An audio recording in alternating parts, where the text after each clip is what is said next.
Saya mau tanya, apakah hukumnya jika ada yang menghina bacaan Al-Quran seseorang, atau jika qiraat yang dibaca berbeda dengan masyarakat umum di wilayah tersebut, lalu ada yang mencela bacaan yang bersangkutan?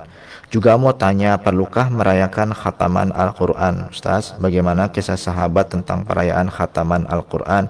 Mohon penjelasannya. Syukron, jazakumullah khairan katsiran. Dari Abdul Karim, Jakarta. Baik, bagaimana jika ada yang mencela bacaan Al-Quran atau qiraat karena ketidakfahaman?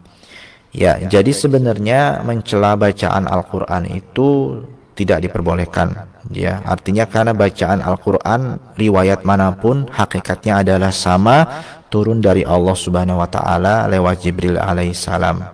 Rasulullah memerintahkan faqra'u ma tayassara min, bacalah mana yang mudah bagi kita.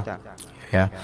Nah, tetapi masalahnya mungkin nggak segampang itu karena terkadang adanya ketidaktahuan. Ya, jadi kadang kita harus melihat di negara kita atau tempat kita berada itu riwayat apa yang rajih atau banyak dibaca.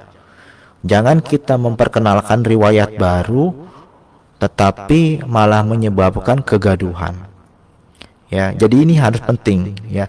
Tidak salah kita membaca qiraat yang lain, tetapi kan hukumnya adalah mukhtar, artinya adalah pilihan. Pilihan yang mana yang mudah bagi kita. Nah, kalau berkaitan dengan suatu hukum di mana banyak pilihan yang pahalanya sama, maka dalam usul fikih itu diambil pilihan terbaik itu adalah yang paling besar menghindarkan dari mudarat. Kadang kita mau mengambil manfaat atau maslahat dengan berdakwah, ya, memperkenalkan adanya qiraat-qiraat baru. Nah, kita kenalkan kepada kalangan muslimin ini adalah qiraat baru, ya, qiraat yang memang ada dalam Al-Quran tapi tidak pernah dibaca. Kita kenalkan kepada mereka bacaan-bacaan baru. Kita tujuannya ingin mendapatkan maslahat bahwa mereka menjadi lebih tahu. Tetapi yang tidak kita sadari kadang itu memberikan mudarat. Kalau orang yang tidak faham, dia akan mengatakan imam ini bacanya salah, imam ini tidak betul, ya. Bagaimana mungkin bacaan siratal mustaqim dibaca ziratal mustaqim? Kan jadi fitnah. Nah, dalam usul fikih menghindarkan dari mudarat lebih penting daripada mendapatkan maslahat. Disinilah usul fikihnya harus dipakai, ilmu pengambil keputusan. Jadi ya sudah, kalau kita rasa dengan membaca qiraat baru memberikan fitnah, ya, memberikan masalah yang lebih besar, maka kita baca apa yang dibaca oleh orang-orang di daerah tersebut.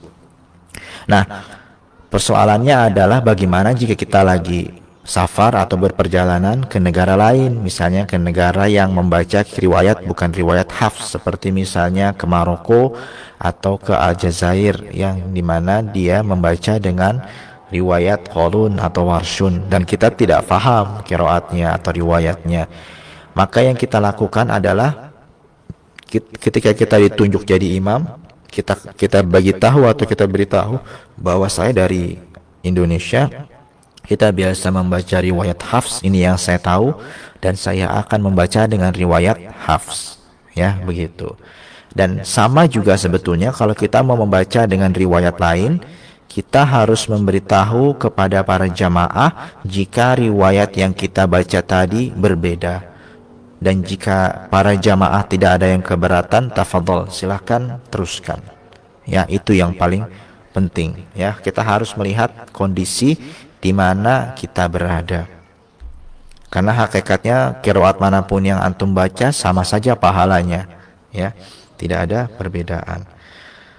Terus kedua tadi, perlukah merayakan khataman Al-Quran? Nah, khataman ini antum boleh tengok dalam kitab karangan Imam Nawawi yang namanya adalah At-Tibyan, ya. Ini At-Tibyan fi adab hamalatil Quran. Jadi mengenai obat-obat dan juga mengenai penjelasan mengenai adab-adab para penghafal Al-Quran. Nah, salah satunya adalah Imam Nawawi menyimpulkan bahwa merayakan khataman itu menghadiri hukumnya adalah sunnah muakkad. Ya, jadi dianjurkan. Kenapa? Karena ada asar-asar para sahabat juga yang para sahabat berperilaku seperti itu. Mereka merayakan khataman dan berdoa setelah khataman. Contohnya adalah sahabat Sayyidina Anas bin Malik.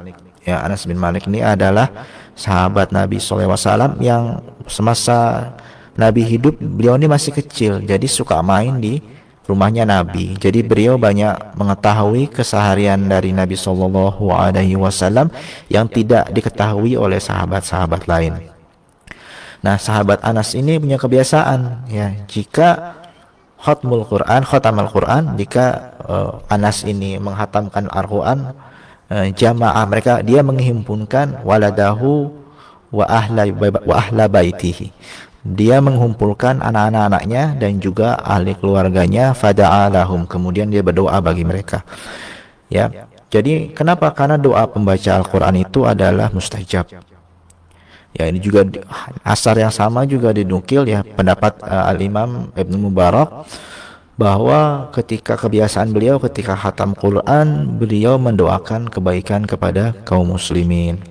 Jadi kalau ada majelis khatam, hadirilah, ya, karena bisa jadi ada doa-doa yang terangkat ke langit dan diijabah oleh Allah Subhanahu wa taala. Jadi khatam Al-Quran itu dialu-alukan, ya, artinya dirayakan, bukan berarti besar-besaran, tetapi sama-sama ke dalam masjid berzikir, ikut dalam proses khatamnya dan berdoa sama-sama. Itulah bentuk merayakan khataman Al-Quran, ya. Boleh juga setelahnya ada sedikit makan-makan, tapi makan-makan itu bukanlah yang intinya. Intinya adalah mau mendapatkan doa tadi, ya, doa yang dimana nanti peluang diijabahnya lebih besar. Allahu a'lam bishawab. Nah, itu semua yang saya rasa pertanyaannya habis, ya. Jadi sudah semua pertanyaan kami jawab untuk minggu ini, semoga memberikan manfaat. Aqulu qawli hadza astaghfirullahal azim li wa lakum wa lisairil muslimina wal muslimat wal mu'minina wal mu'minat fastaghfiruh innahu huwal ghafurur rahim. Wassalamu alaikum warahmatullahi wabarakatuh.